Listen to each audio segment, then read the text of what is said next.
Alright, howdy. I'm going to do a demo today of what has been one of my favorite pedals literally since I started playing 35 years ago. It is the Ibanez SD9 Sonic Distortion. This is my original one, which as you can see I've got marked for where I like the controls, except the level, which I vary a lot depending on the amp. And I used it in the early 80s. I had one guitar, which was this Strat, which was HSS at the time. I did that myself because you couldn't get them that way when I bought this one. And this amp, which was my only amp, which is a Sound City Concord. And it is stupid loud and stupid clean. So it does loud and clean stuff really well, but I was trying to cover everything from REM and the Hollies through the Cars and, you know, Scorpions and Judas Priest, depending on the gig, sometimes in the same gig. And at the time, you know, with that guitar, that amp, and a good distortion pedal, I could cover a lot of ground. Now, the go-to that everybody used at the time for a distortion pedal was the Orange Boss DS1 distortion. And I tried that and this one alongside each other, and picked this one. Not only was it a little bit cheaper than the Boss at the time, but it also, to me, sounded more like my amp, only with more gain. Whereas the Boss, to me, did and still sounds today very compressed sounding. I had been told to try and rejected the Tube Screamer, which was everybody's favorite back then, because it just didn't give me enough gain to do the hard stuff I wanted to do. Again, my amp was not giving me any help in the gain department, so there was no, you know, edge of breakup. It was just straight clean, and I needed a pedal that would sound great straight clean into the amp. Now, I'm also using today, instead of that Strat, I've tried to pick stuff that's a little bit more neutral sounding than what I was working with. I have this Les Paul, it's a traditional Pro 3, and it has 57 classic pickups, but they're a special version with Alnico 3 humbuckers. So they're really kind of a hybrid between, you know, the kind of higher output pickups people like today and the original PAFs, but kind of a PAF sound for sure. And then the amp that I'm using is this one here. This is a Knight PA chassis that has been turned into a JTM 45 clone. Mostly a JTM 45, but as you can see, it's got a master volume, which makes it a lot more usable, you know, without using something like an attenuator for getting the amp a little bit into overdrive territory. So I've got the channel volume on this turned up to about 4, which is a fairly cleanish but kind of edge of breakup sound. And you will see it is, when I pick up the guitar here, it's a pretty, you know, it's a good bass sound. It's not going to get you Strat clean, but it's cleanish. And I will show you as I go through here. I'm going to manipulate the controls. Now you notice I've got 2 of these pedals up here. The one on the right is my original 83 Ibanez, which I've had ever since. On the left is a Maxon Sonic Distortion SD9 reissue, which I included because it's supposed to be the same pedal, same circuit. As most of you that are watching pedal demos know, Maxon made these in the first place, and they were sold through Ibanez. But Maxon, I guess at one time was part of Ibanez, part of Hoshino, which is the parent company of Ibanez, and they put out the Ibanez pedal, or the pedals under the Ibanez name, because that was much more well known than Maxon was. And so these are supposed to be the same kind of pedal, and of course the question that you always get is it the same? So I'm going to show you the same, both pedals at the same settings while I go through some settings on this, after I go through the controls on this thing. And you know, hopefully you'll be able to hear on this admittedly kind of medium quality iPhone video how it sounds compared to the original. I think it's pretty close, and I got this one. I actually have a couple of them because this one honestly is a little bit temperamental, being 35 years old, and on the rare occasions that I do gig, I don't want to take this one out anymore. So I bought this looking for something that was a modern replacement, and it does a good job. So I'll go ahead. Here is the guitar itself through the JTM 45 clone, just the bass sound on the bridge pickup.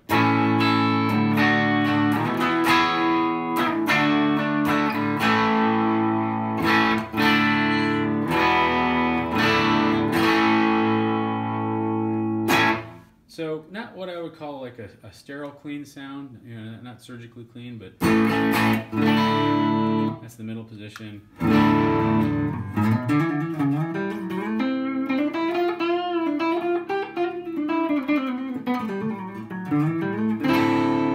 That's the neck.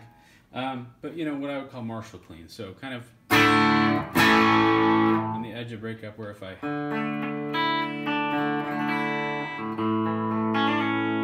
don't pick very hard, it's very clean. If I pick a little bit harder, it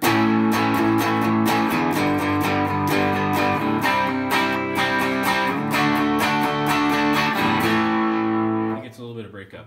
But I found that's the, this pedal actually will work into a dead clean amp or one that's overdriving. The only caveat to this one is that it is really high output if you want it to be. So if you've already got a really overdriven amp, like say I've got my Marshall and I've got the master or the preamp volume cranked up, it actually will start to kind of overload and sag in a really weird, almost unmusical way. So here I've got it turned on, and you'll notice that I'll have problems with this switch because it's a little bit finicky. But this is kind of with the tone and the gain. Both, the tone is at noon. I've heard this is an active EQ, and then I've got the gain about half up, which is where I usually started it, and the level I've got set to what I think is pretty close to unity gain. So.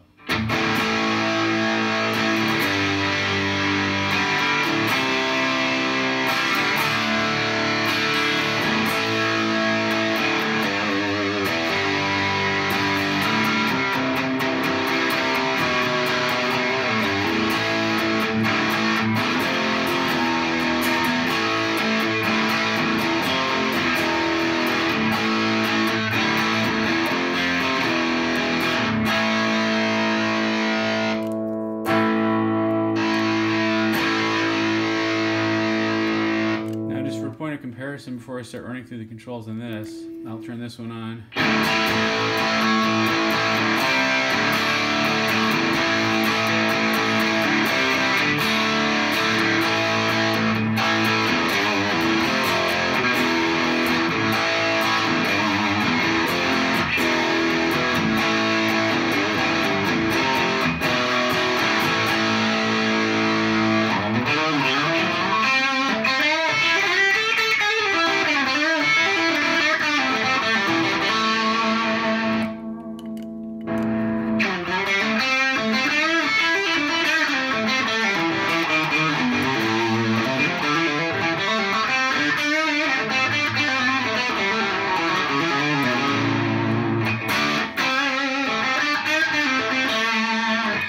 For a comparison, here's the middle position. And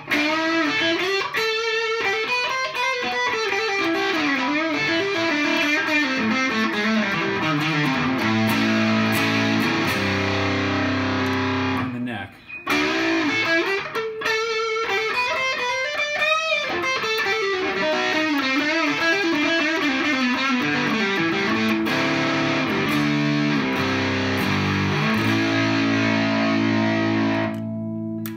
Back to the clean. Now there's that switch.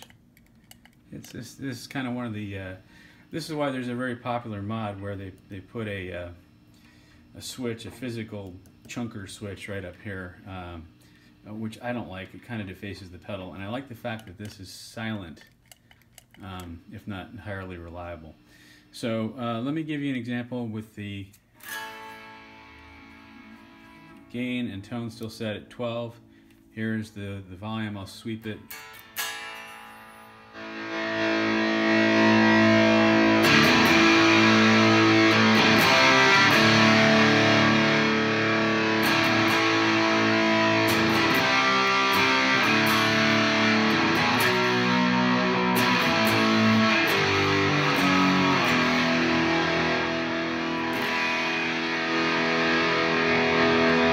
So all the way up, it kind of pushes the amp a little bit more.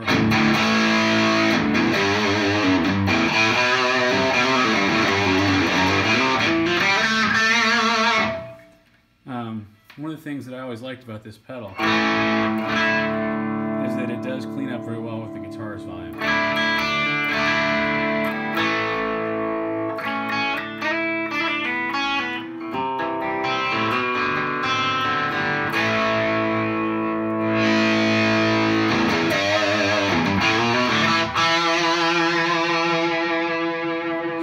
Back about to where it is unity gain.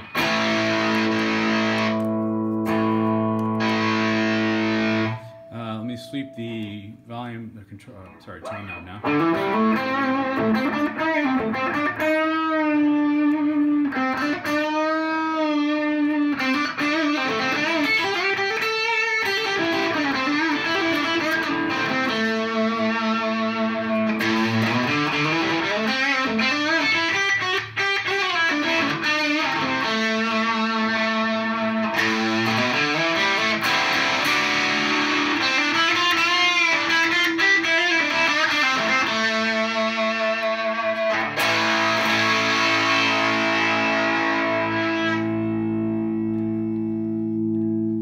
As I hope you can hear, it's more than just a high cut.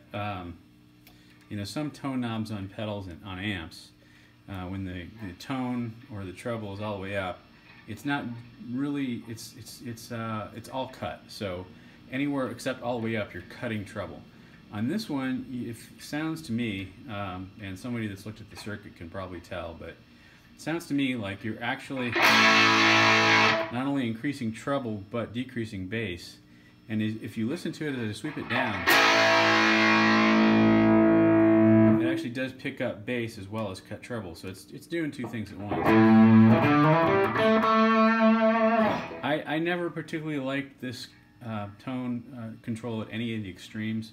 I usually will start out with it in the middle, and then if it's a little bit too dark or too bright on a given night, I will tend to move it down. Up depending on where the amp is telling me to go.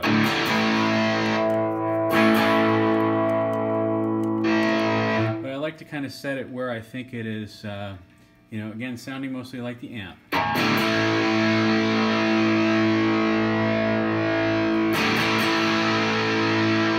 Just, you know, with the pedal on. Now the gain, again, this pedal is capable of a lot of gain.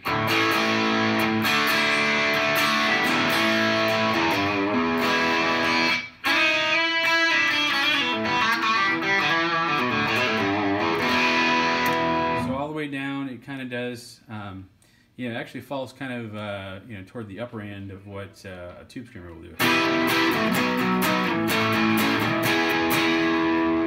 the neck pickup, here's the middle. And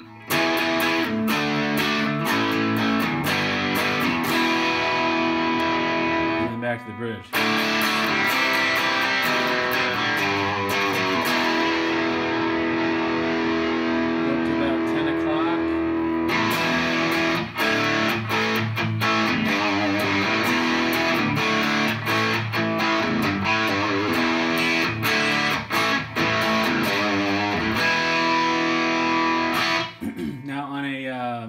Humbucker guitar, that's a pretty good level for classic rock.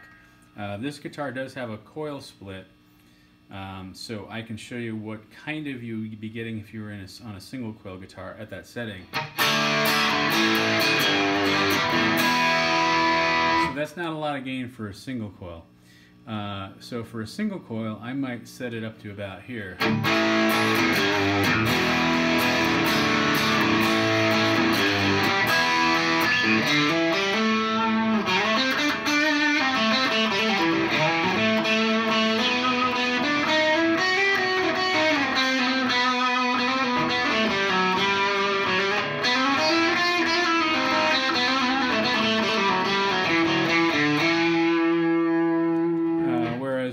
humbuckers, that's gets into more metal territory.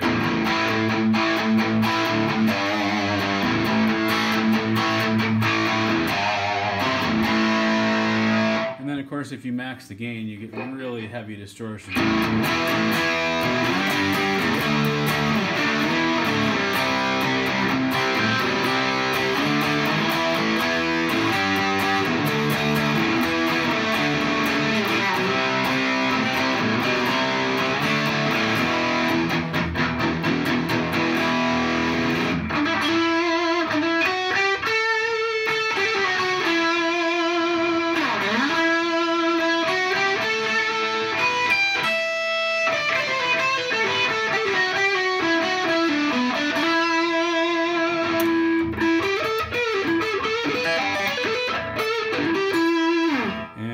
The tone gets a little bit muddy that way, so I probably crank the tone a little bit.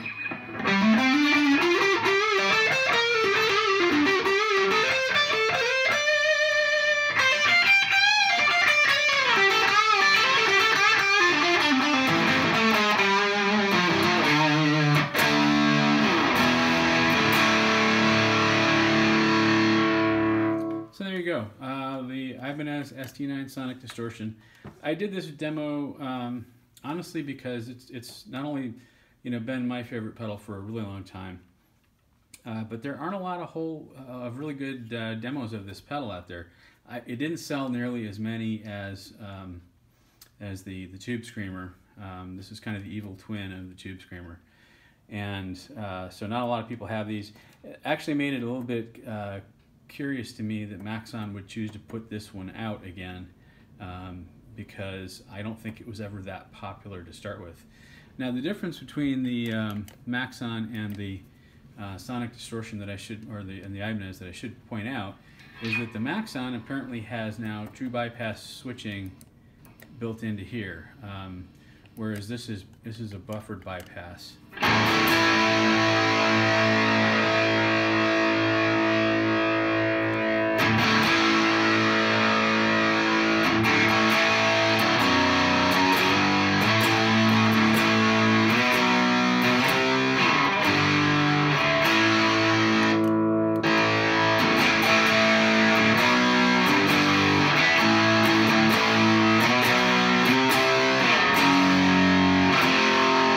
That chord sooner or later, but I don't hear a lot of difference in the sound of these two pedals. So these honestly don't go for a whole lot of money.